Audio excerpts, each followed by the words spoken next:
My name is Brian. I run a business called I Sell Words. I'm also co-owner and marketing director of Coach Mo Athletics, LLC.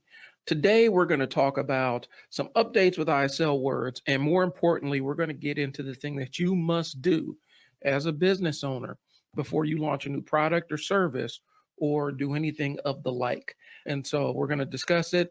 If you've been with me for a while, you may have an idea of where we're going with it because we're about to go ahead and beat this horse again. So that's what I have on today's live stream.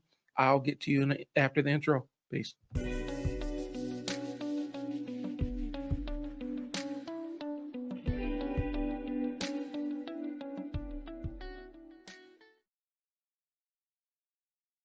All right, so what we're doing is we're condensing the nonsense and we're jumping right into the topic at hand. The thing you must do before you start any new product or service or business venture is you need to determine who you are serving. And we've discussed it a lot because it has to be discussed a lot. So that's the thing. So there's no spoiler alert or anything. You can just stay tuned and I'll get to it. First things first, though, I do need to give a quick update of I Sell Words, and it actually folds into our topic pretty neatly. So I started I Sell Words as a copywriting business, and I expanded it out to pretty much all forms of marketing. And over the past about 18 months, I've done a lot of different marketing projects. And I realized that I don't necessarily want to do a lot of different marketing projects. And so I'm trying to narrow the scope of I Sell Words and its related properties down to some specific niches and things that I want to serve. I have a YouTube channel, I have a podcast, and the podcast is called the Unstuck Sessions. The other one's called What's the Business with Brian and Brandy. Both of those serve different audiences. I need to narrow the business down because I'm burning myself out. And so I decided that what I'm going to do is I'm going to take a step back from everything that's not related to producing video, recording video, shooting podcasts, planning podcasts, and really just laser focus on that. And the first piece we'll add back when I start growing again is probably the copywriting piece. Also consulting. I love teaching. And so the teaching goes into the videos. And so these are the elements that I want to really laser focus on over the next 12 months. That being said, the content of this channel, the content of the related channels is I really want to show business owners how they can make their own content and be their own media department. And it's important in my perspective to know that stuff so that when you do hire a marketing consultant, or if you do, you know how to supervise them. You have a strong voice and a strong brand identity so that you can give them a template to work off of so they can give you the good marketing results that you're paying for. And so my job here is to teach business owners how to do their own marketing. And there's so many different facets to it. We're going to be focusing pretty heavily on recorded content, on content creation for social media, but we're going to get into a little bit of copywriting. We're going to get into a little bit of email marketing. But really, this is about teaching business owners how to create their own content. And that's what the content of this channel is pivoting towards. The other part of it is I'm growing my YouTube channel and podcast channels. And so I want to give you guys a glimpse behind the curtain as I grow these things and look at some of the numbers and things along those lines so that you have an idea on how to track the analytics. It's been a slow start and we're starting to pick up steam just because I'm getting my reps in. I'm getting more content out there. I'm getting more comfortable behind the camera or in front of the camera and behind the camera, actually. I've been doing this for a long time, but I haven't been recording myself. It's been other people. And so that's always the challenge, making sure my lighting's set up, making sure my camera's right, making sure my sound sounds right. These are all important considerations. And so I want to teach business owners how to do it without them having to feel like they got to invest a whole lot of time doing it, if that makes sense. So that's what the focus of this channel is. And so we'll be looking at analytics on my YouTube, on the back end of the YouTube page and in the YouTube studio and stuff. And just, I might even do a video that kind of shows you me posting a YouTube short. And I'm probably going to do a whole video about my shorts strategy because that's going to change here in a second. I got to keep a buck with y'all. The YouTube shorts algorithm is really a tricky monster. And so I want to make sure that I'm feeding it the right information and not the wrong information. So that's what I have on today. That's really the update for I Sell Words. We're narrowing down to podcasts, videos, podcasts and YouTube videos, and straight consultation where I'm teaching you how to do elements of this and stepping back from a lot of the done for you services that I had been doing for other businesses. I'm still going to be working with my current client set, but hold off on taking anybody new until we figure out a better way to present it and a better way to service it so that it's not just me working all 24 hours a day, 7 days a week on this stuff. So that's what we got. All right. So we're going to jump into the topic at hand, which is know who you're serving. And I already did the intro, but for those that missed the intro, my name is Brian Hill. I have a marketing business called I Sell Words. We are pretty much a full stack marketing agency that's really pivoting into consultation and video marketing and podcast marketing. And I also am co-owner and marketing director of Coach Mo Athletics. And that is a business that we're growing. We're bootstrapping the whole thing. And so we're looking at growing and we've had some phenomenal growth over the last couple of years. And that's really where the lion's share of my time has been, is growing that out. And so I do bring some things to the table. I'm sharing some insights that I have from marketing both businesses. A lot of this is more related to the stuff I've done and applied with Coach Mo Athletics. And so that's going to be the reference point I'm using, plus some of the client work that I've done for other businesses around here. All right. That's my experience. So what we're talking about today, you need to know who you're serving. And the very first step in knowing who you're serving is realizing who you don't want to serve, realizing or who you can't serve adequately right now. That is the scariest part, the niching down piece. And a lot of business owners are super hesitant to want to niche down. And if you're a business owner out here watching this, tell us what niche you want to serve versus what niche you're currently serving. And maybe I can come up with some solutions for you. But really niching down is a necessary part of the growth thing. And then as you start growing, then of course, your niche is going to expand and you're going to find more people to serve within that niche, or you may have to niche up and open things up again. But the biggest thing that I see limiting business owners is that FOMO, that fear of missing out, because you're viewing niching down as limiting your market or limiting your available clients. And it's really not that. It's finding a better opportunity.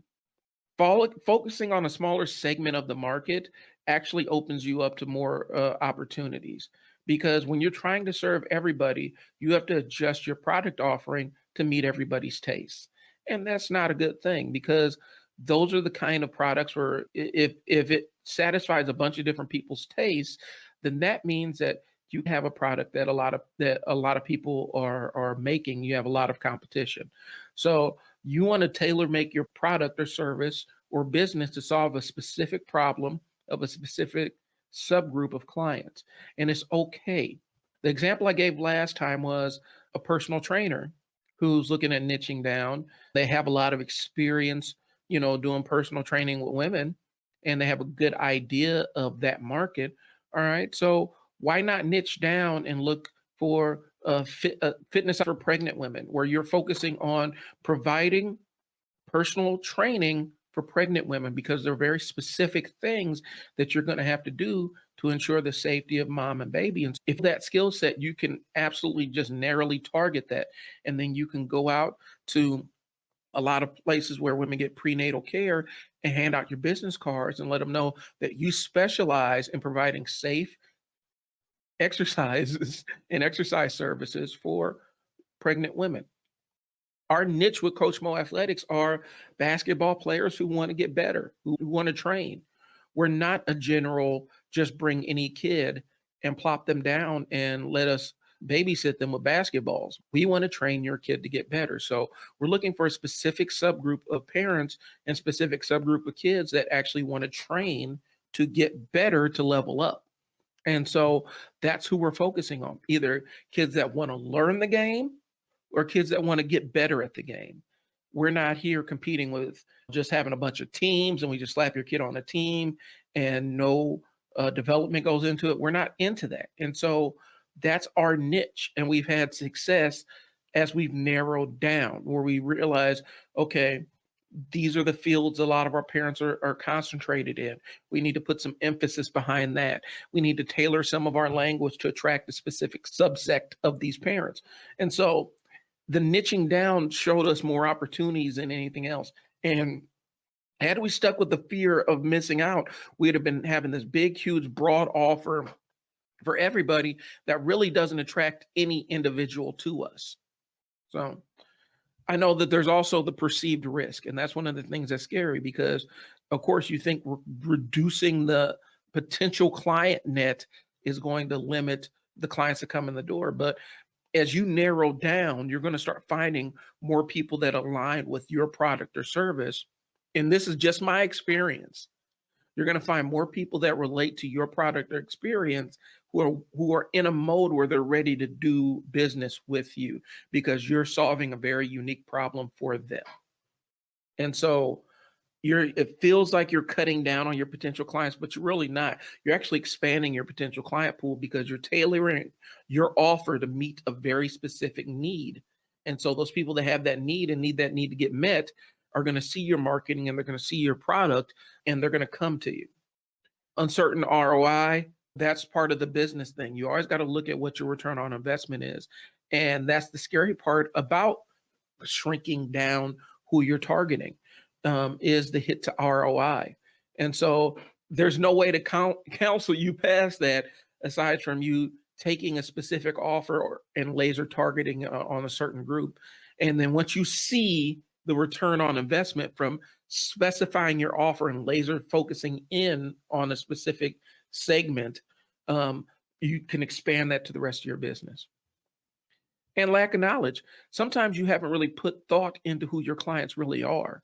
You haven't done enough of the research. You don't talk to your clients enough, or you haven't jotted it down to know what specific problems brought them to you. You need to know why they came to you, why they chose you out of all the other options. And so this does require a little bit of market research. You got to research a little bit what your client said.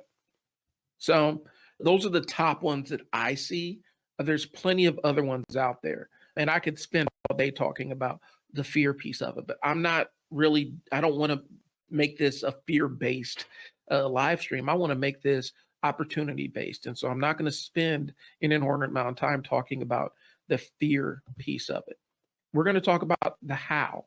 We're going to talk about how you're going to start creating that client avatar. And when I say client avatar, the client avatar is the client that you're tailoring your business or service around.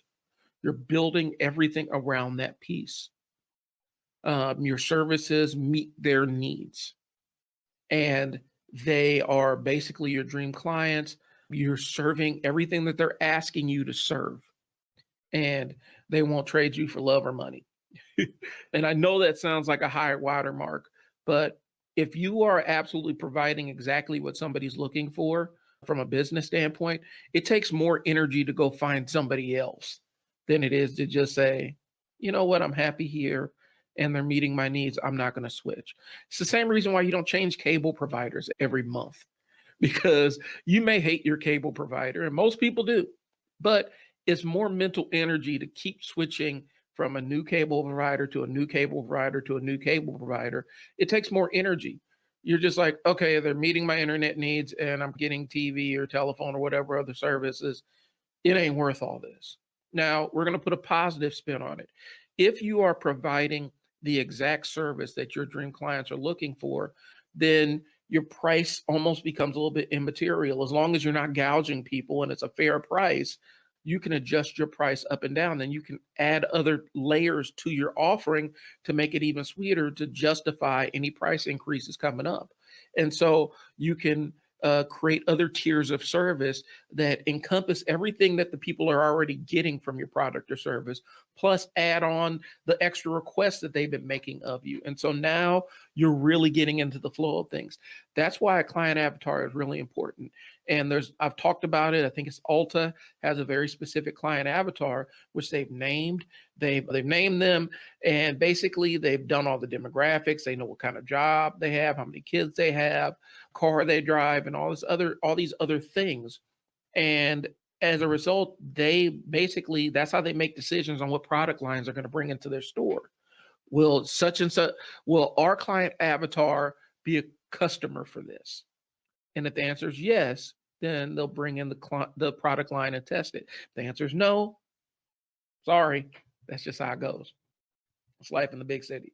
And so that's what that client avatar does for you. It allows you to really focus your business. And the reason why I say you have to do this before you do anything else is I'm a strong proponent in this.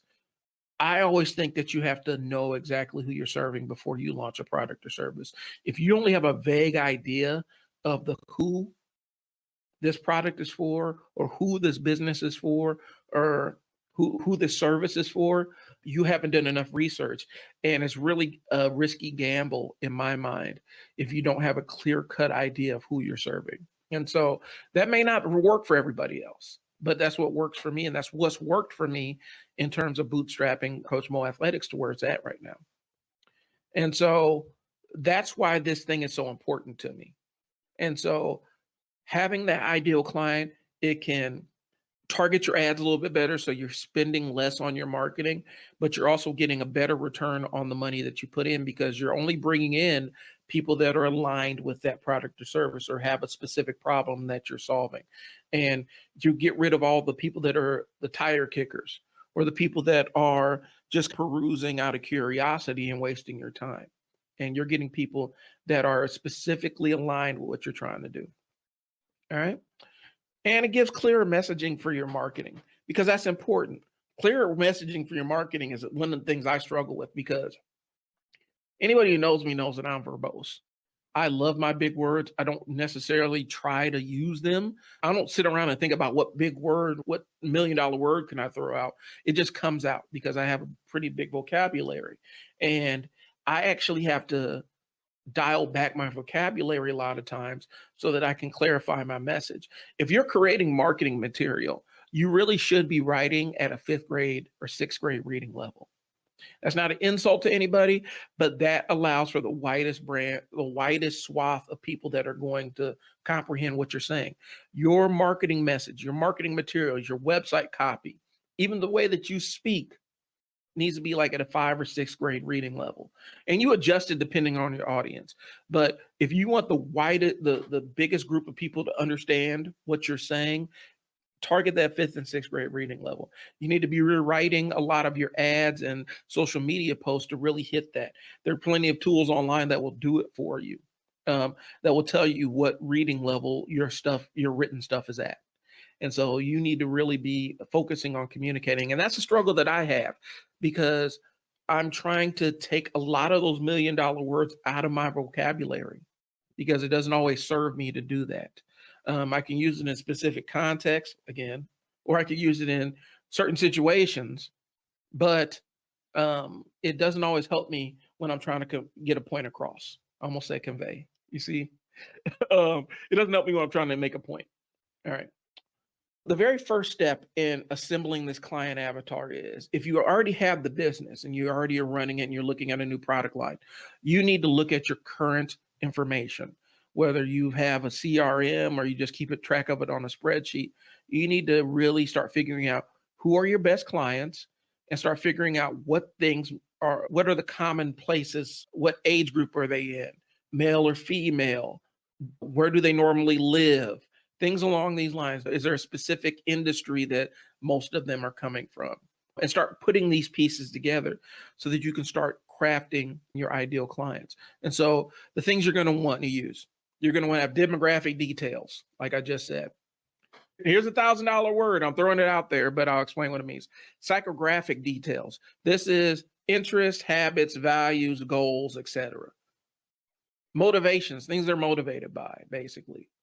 What's their buying behavior? Do they buy stuff online? Are they a brand shopper? Do they only buy things that have the name brand attached to them? You're going to want to know this stuff. Some people almost shop exclusively through Amazon. You're going to want to know this stuff because if they shop exclusively through Amazon, if you can make your product something that they can purchase online, it's going to be a little bit easier to convert them. And then you're going to use things like surveys, interviews, web analytics, social media insights. The social media insights thing is available to everybody that has a Google account or a Facebook page. You just got to get access to it. For Facebook, it's the Meta Business Suite. That's going to give you the information of the people that visit your business page on Facebook. Google Analytics, Google Ads. These are the things that are going to give you the details on the back end for your Google stuff. And when I say Google stuff, that means you're listing on Google. I know that I think they're getting rid of Google My Business or changing how it works. I'm not quite sure, but until they do, Google My Business kind of is the place where they keep all that information. That's where you update your address. That's where you update your address for your business. That's where you put in your phone number and things along those lines. And also where you take pictures of your business and your products and services so that Google shows them in their search results. I'm not getting too deep into that. I'm saving that all the Google stuff for another video. But one thing you do want to keep in mind is Google owns YouTube. And so when your business has a presence on YouTube, it helps out your Google listing and vice versa. So, but yeah, you're going to want to have all this information on hand. And this is where you're going to have to sit down and start plowing through information. If you find out that most of your clients are male teachers between the ages of 33 and 45, then now we start figuring out, okay, so where do male teachers normally congregate online? Congregate is another one of those $1 million words. Where do they normally get together online? And start figuring out, okay, so if they get together online here, how do I have a presence in here? How do I get in here? There's specific groups, specific teacher groups or interests that they share and relate it back to your product. But figuring out where they are is hugely important because that's how you know where to target your marketing. All right. So I don't have the blank client avatar template. I'm terrible with visual aids. I'm sorry. That will come. I'll probably insert something along those lines in a video clip when I start editing this, probably insert it about here-ish so that we can start going through that blank client avatar. But the idea is you want to have all these pieces in place and then you start making your deductions and figuring out how things work together. If I can find a blank client avatar, I'll drop it in the show notes and then you can have that tool to get started. So first things first, what's the client avatar's name? What's your dream client's name? Male or female? So we'll say our ideal client, her name is, she's Sarah, she's 30 years old, she's from New York, and she's a digital marketer. Okay. She wants to learn digital marketing. So that's why she's of interest. That's what my product, that's what my service is. That's what my channels are looking to serve, is people who want to learn digital marketing. And there's a lot of digital marketers that don't know the basics of digital marketing. So she's a perfect client for us. All right. She wants a strong work-life balance. She's always seeking to improve her skills. And she faces challenges keeping up with all the different trends in the digital space because there's a lot of noise in the digital marketing space. There's always a new tool, a new style of presenting things. And so she has a difficult time keeping up with that stuff. All right. And so now we have an idea, okay, this is the client avatar. This is the person that we want to attract. The newbie digital marketer who's getting overwhelmed with information. Okay, that allows me to build entry-level courses, intro to digital marketing, cut through the noise, focus on these tips. I can do videos about that kind of stuff. And so now I'm starting to inform how I actually create content, marketing content to serve them. And then I start making related products. So if I'm selling some kind of e-course or book or something along those lines that aligns with exactly what she's looking for, how she can maintain a work-life balance and be an effective digital marketer. I could create a book or something written that gives my tips on how to do that stuff. And so are you seeing where I'm going with this? These are the different things that you do to try to really flesh out who this person is. And these are the things that you can do once you have a good idea of the demographics and psychographics and motivators, psychographics slash motivators. Okay. So once we have that client avatar, now we're going to test it. And I'm not getting into all the analytics pieces of it because there's things we call vanity metrics where they're just numbers that don't really mean anything. And if you start chasing those too much, it can really limit your growth. You can start focusing on the more granular vanity style metrics once you have a good client base. And then you can figure out how to optimize what your offering is to make sure that you're meeting all their needs. But really, the thing I'm focused on is conversions. Is the thing you're doing selling? Is it getting them to click? Is it getting them to take the action that you want them to take? Those are the things that matter out the gate. And so that's the research. I started running this new ad with built to attract this client avatar. We've had X amount of clients come in and Y amount of clicks. And from the Y amount of clicks, we have Z amount of purchases. That's how I would phrase it until you get up and running where you have a lot of clients flowing in who meet that specific. And once you do have that flow, now it's time to narrow down because now you know where all these people are coming from.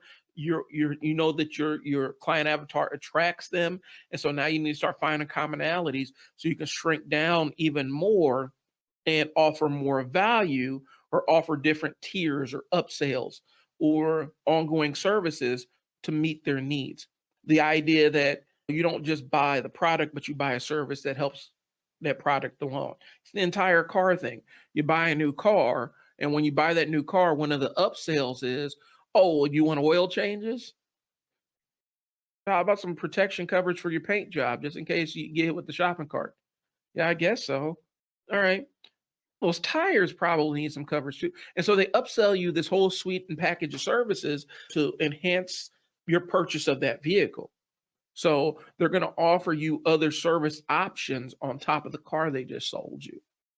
A smart dealer would even, if you're a smaller dealer out there, you probably even have some kind of subscription service that every month they pay X, Y, and Z, and that allows them to get tires rotated or oil checkups or whatever. And it's a small amount, but it adds up over the year. And they don't have to think about it. There's no transaction needed or anything. They just bring their car in for their general regular service at the intervals that are listed out. And since they've been paying, they're a paid subscriber, they get the services. Having things to improve the experience once they already have the product is a good way. And that's what having a narrower client avatar allows you to do. You know exactly what problems they're going to run into. I would keep going back to the car thing. Cars are going to have all kinds of issues after they get past a certain amount of time driving. But if you make it really easy for them to extend the life of that car and get the most out of their purchase, they're going to pay for it.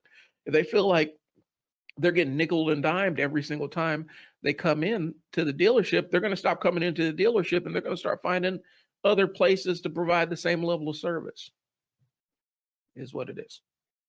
So it allows you to narrow down and figure out other complementary services that align with the different groups. And the other side is you may have one general client avatar, but 4 or 5 other avatars that spring off from that client avatar, and you can create other products. You can create higher tier services like elite level services and charge for them. And it's not predatory or anything. You're meeting enhanced needs of these clients that you're working with. And the only way you get to that point is knowing what issues they're having. So just something to chew on, just making sure that you are really narrowly focused on. I'm thinking of industries where a client avatar really help. specifically like therapy. If you are a licensed therapist and you're your own practice, you really do want to have a client avatar of your scope of practice, who you're serving. Because there's going to be specific people that you're licensed to serve and people that you're not licensed to serve. If you're not licensed to do any kind of substance abuse, that kind of limits you in terms of working with populations of people that have a dual diagnosis where they have substance issues and other mental health issues. And but you can also I focus on kids, I focus on postpartum depression. I specialize in these different things and creating a client avatar that matches all of them. And I know in human services, it feels icky to talk about that level of business stuff. It does. It feels gross. I'm from that world. It feels nasty. It doesn't feel good to talk about the straight up hardcore business aspects of it. But even in human and social services, there are client avatars that are being served by these different agencies that work there.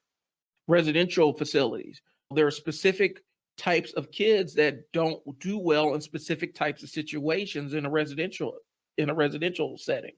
And so you have a client avatar or multiple client avatars of kids that do thrive in that residential environment. We're talking about adult residential services. There are specific types of people, specific clients, specific avatars who don't thrive in all residential situations. You have to sit down and actually think about it. It sounds icky, it sounds gross, but that's the truth behind it. I don't know how else to phrase it to y'all.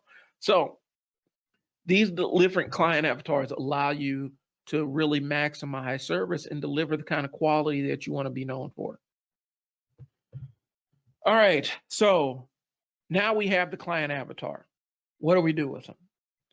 Now you have the tool to create the Facebook posts, the blog posts, the content, the video content, the YouTube content, the LinkedIn posts.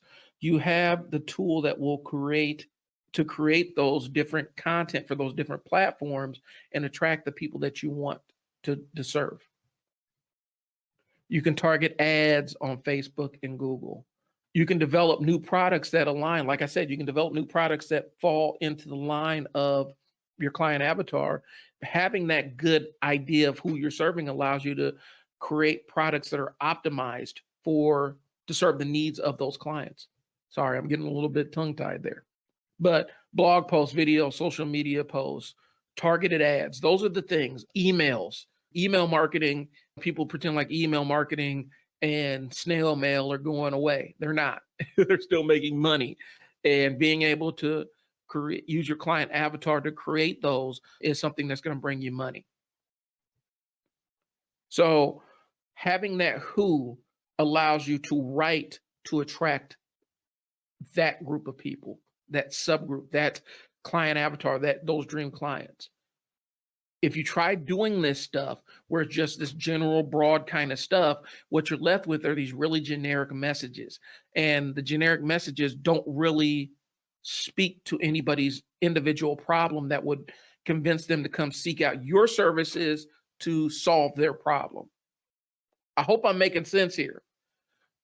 You want to be able to create content that tells people, hey, I'm over here. If you have this problem, I can solve it for you. I can make it go away. Come on in, we'll sit down and talk. And by the time you walk out, you will either have a solution or be working on a solution with me. That's what the client avatar does for you. And a lot of businesses don't do that. They just don't. And I think a lot of it has to do with the fact that people are following Coke, Pepsi, Walmart, and all this other stuff where they never really, and I can't even say Walmart or Coke or Pepsi as much, but it's really this general kind of, hey, we're over here, look at us, aren't we cute? Come buy our products kind of stuff, as opposed to, hey, you thirsty? Yeah, it's hot out here. Do you want water? Nah, you don't want water. Here's my brown flavored sugary sludge. Tastes great though, and has a little bit of caffeine to give you a kick. All you got to do is just give us a couple bucks and you can have a 12 pack of these things. and you can put them in your fridge and drink them and they're cold. And yeah, it just switches things up, changes up. So you're not just drinking water. Who wants to drink water? You're addressing people that have a sweet tooth or are thirsty and may already be like, I need something that's not water. Need something that's caffeinated that's not water or coffee to pick me up and jolt me. And that's how you market those things. But the name recognition gets Coke to sell and gets Pepsi to sell and gets McDonald's to sell. But at the end of the day, you're still coming there with a need. You go to the gas station to buy a bottle of Coca-Cola because you're thirsty and you don't want water. You're stopping by McDonald's because you're on the run and you need something to eat. And if you watch some of their ads and pull some of their ads apart, they even give little whispers to that in the way the ads are formed. You're showing a van with a family in it, and they're leaving a sporting event, and it's late at night. They're going to hit at McDonald's, or the team that just won the title, the coach is taking them out to McDonald's. These are different problems. A hungry team, you're feeding a hungry team of people. McDonald's is the answer. So one person doesn't have to try to cook all that stuff. So what I'm saying is this: a lot of people really follow how the major brands market themselves, and that's not the best way to do it, because the major brands are really going on just top of mind awareness. They're just trying to continue to let you know they exist and buy your loyalty that way. You aren't there yet if you're a small business owner. You need to really laser target on the people that have the problem that you can solve, and then start working on getting that top of mind awareness where they make your product ubiquitous. Okay, ubiquitous. I don't have another word for that. I'm sorry. Where they make your product ubiquitous with the problem that they're trying to solve. If you're a dog walker, you want your clients to think of you when they know their dog needs a walk. That's what the goal is. And the way you do that is by creating a client avatar full of pet owners who you can serve and who you can walk their dog for them. And then maybe start adding on services. If you add on some grooming services, now you can walk the dog and groom them. You can get them one of those pet EQers and kind of things where you create an entire animal spa for them. So not only does the dog get walked, but they get pampered for a few hours and then they come back. These are the kind of things that having that client avatar allows you to do, allows you to create services that are laser targeted in. You are forbidden from creating a new business without having a client avatar. I need you to hear me on this one, so I'm getting close to the mic. You are forbidden from creating a new product, service, or business without having a client avatar. It does not serve you. It does not help you. It doesn't set you up for success if you do not know who you are serving. If you need help with it, the contact information is about to get posted. ISO Words can help you through consultations, through our Unstuck sessions service. We can absolutely sit down and help you come up with the client avatar. Visit isellwords.net. Go check us out. And we can book a time and sit down and schedule our Unstuck meeting and our Sticking Points meeting. And our Sticking Points meeting will start the process of creating that client avatar for you. So isellwords.net, go there. We can get you set up at that point. If you're seeing this video and it's made a difference or helped you out in any way, give me a like. That's all I'm asking. Just it lets me know that the content is connecting with you and it's helping you out in some way, shape, or form. That's all I'm asking for. So that's what I got. Any questions about the client avatar, go ahead and drop them in the comments. If I see them in a timely manner, I will get to them. If you need actual help, I already listed the email. It's in the bottom corner. If you want to ride along with me while we do this thing and build out this stuff, because I'm really still building out the channels so that I'm still under 100 subscribers. I'm building up I'm trying to get to 1,000 by the end of the year. And so I'm building this thing out. So if you want to see the process, let me know. Drop a like or something and let me know that you actually are interested in the process of building these things out, because it's a process that I'm still learning, and I think will maybe benefit somebody else to see me going through it. So that's all I got. I think I made my point, right? I made my point. Don't start a business, product, or service without knowing who you are targeting and who you're selling to. Don't make a social media post without knowing who you are speaking with. Simple, but very powerful and effective. And it's a step that a lot of new business owners skip over. They come out with the idea, they think the idea is great, they fall in love with the idea, they spend a lot of money trying to implement the idea, and never once do they stop and think, wait, does anybody want to buy my great idea? And now you're crunched because you got to make the money back that you spent because you didn't spend the time to think about who's going to buy your fantastic idea. That's all. So, again, my name is Brian with I Sell Words. Thanks for tuning in. I will talk to y'all later. Hey, if you want to reach out to me, the email's below. Talk to y'all later. Peace.